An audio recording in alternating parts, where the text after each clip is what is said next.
কৃষ্ণের জীবন কথা পর্ব ৫। গোকুলে কৃষ্ণের প্রতিদিনের মায়াবী কর্মকাণ্ডে সবাই মুগ্ধ।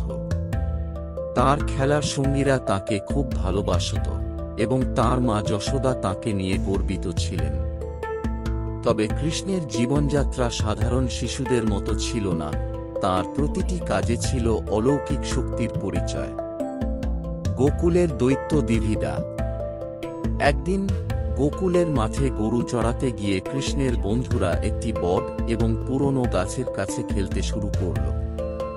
সেই গাছের নিচে একটি বিশাল এবং ভয়ঙ্কর দৈত্য লুকিয়েছিল, যার নাম ছিল দ্বিবিধা। এই দৈত্যটি দীর্ঘদিন ধরে বৃন্দাবনে বাস করছিল এবং সে ভয়ানক শক্তিশালী ছিল। সে বৃন্দাবনের শান্তি নষ্ট করতে চেয়েছিল এবং শিশুদের ক্ষতি করার পরিকল্পনা করছিল। কৃষ্ণের বন্ধুরা যখন সেই গাছের কাছে খেলছিল, তখন দৈত্যটি আচমকা আক্রমণ করল। শিশুরা ভয়ে চিৎকার করতে লাগল, কিন্তু কৃষ্ণ অবিচলিত রইলেন। তিনি বুঝতে পারলেন যে এটি সাধারণ কোনো ঘটনা নয় এবং নিজের অলৌকিক শক্তি প্রদর্শন করার জন্য প্রস্তুত হলেন।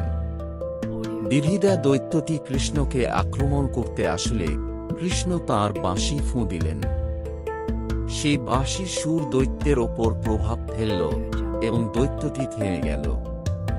তারপর কৃষ্ণ তাঁর অলৌকিক শক্তি ব্যবহার করে দৈত্যকে বসে আনলেন।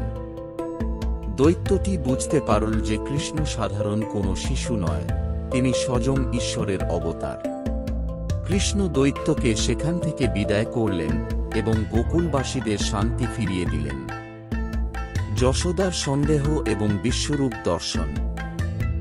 এরপরের একদিন কৃষ্ণ খেলার সময় মাটিতে মুখ থুবড়ে পড়ে গেলেন এবং কিছু মাটি মুখে ঢুকে গেল। মা যশোদা যখন দেখলেন, তিনি খুব রাগ হলেন এবং কৃষ্ণকে বকতে লাগলেন। তিনি কৃষ্ণের মুখ খুলতে বললেন যাতে তিনি দেখতে পারেন মাটি খেয়েছে কিনা।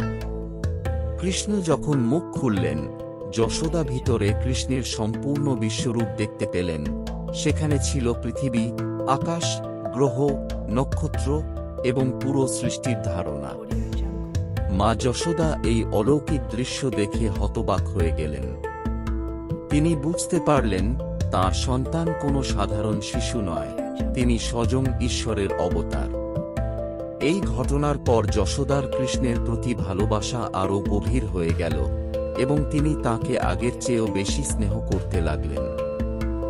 এই গল্পগুলোতে আমরা দেখেছি কিভাবে কৃষ্ণ তাঁর অলৌকিক শক্তি দিয়ে গোকুলের মানুষদের সুরক্ষা প্রদান করেছেন এবং মা যশোদার সন্দেহ কাটিয়ে তাঁর ঈশ্বরিক রূপ প্রদর্শন করেছেন।